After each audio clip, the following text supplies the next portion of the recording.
Hey everyone, this is Dr. Drizzle and welcome to Chaco Culture National Historical Park. We are so excited to be here in December, so that's why we're wearing a little bit better clothing here. And I'm here with my friend Ranger Maybee. Yes, my name is Ranger RisingBuffalo Maybee, and I've been here at Chaco for about 2 months now. 2 months. So how did your career start with the national parks? First, I got a bachelor's degree at the University of Utah in Parks, Recreation, and Tourism, Outdoor and Adventure Tourism. And that was back in about 2012, and I've been with the Park Service ever since. Is this your first park? No, this is not. I think I've been to about 5 national parks or National Park Service sites, including here, most recently, and Mesa Verde National Park, and then Oregon Pipe Cactus National Monument, which is a huge cactus park on the United States-Mexico border. And then before that, I was located in the New River Gorge National River in West Virginia, and also El Morro National Monument in New Mexico, about 3 hours from here. Okay, so you've been across the country. I have. Several different places. I have. It's been an honor to serve our government in some of the most beautiful sites in the United States. Well, we are definitely a beautiful place today, a little bit out of our ordinary. This is one of our first parks that has such a beautiful history. So tell us a little bit about the history of this park. So Chaco culture celebrates what humans have done in the past. More specifically, the people that lived here, the Puebloan people that built this, was about 1,000 years ago, and they built 2 to 4 story structures in this canyon here. And it celebrates the achievement of people before technology, before air-conditioned vehicles and internet and all of that. So I know that later today we're going to be visiting something called the Great House. Can you tell us a little bit about that? Yeah, so Pueblo Bonito is a great house, and it's simply that. It means it's this huge house with hundreds and hundreds of rooms inside it that go anywhere from 2 to 4 stories high. And so you'll actually be walking through those great houses today. And those were built, like you said, before tools, actually. They had to create their own tools to make this happen. And I've noticed that in several of the pictures that we've looked at, the rooms have square corners. I mean, they have corners that you would see now out in a neighborhood being built. But back in the day, that wasn't something you would think they could make. Yeah, and that's exactly why it's a National Park Service site. It's the fact that this was all built without metal. Before metal had introduced here, the people that built this didn't have that. In fact, they were carrying a lot of the large logs from 50 to 60 miles away.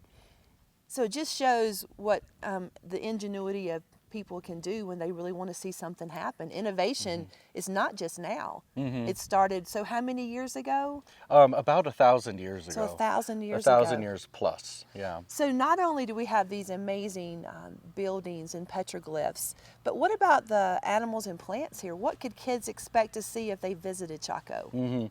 So there's a lot of animals. We have elk, we've got deer, we've got a lot of rabbits.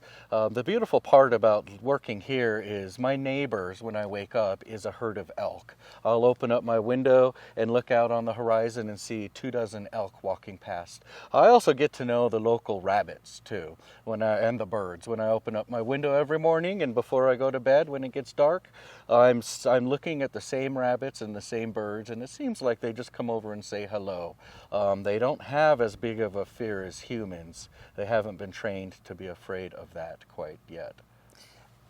I've also read a little bit about Chaco being sort of what we call a fragile park because we want to make sure that everything stays preserved. What are some things that we can do when we're here to make sure that we're taking care of this park? Yeah, so the best thing you can do is follow leave no trace ethics. If you see something beautiful, please take a picture of it, but refrain from putting it in your pocket or even touching it.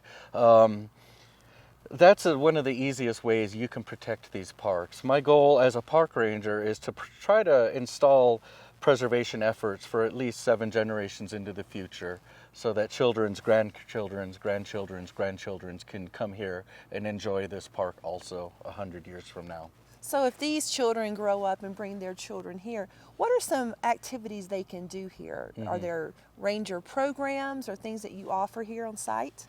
Definitely. So we have an excellent campground.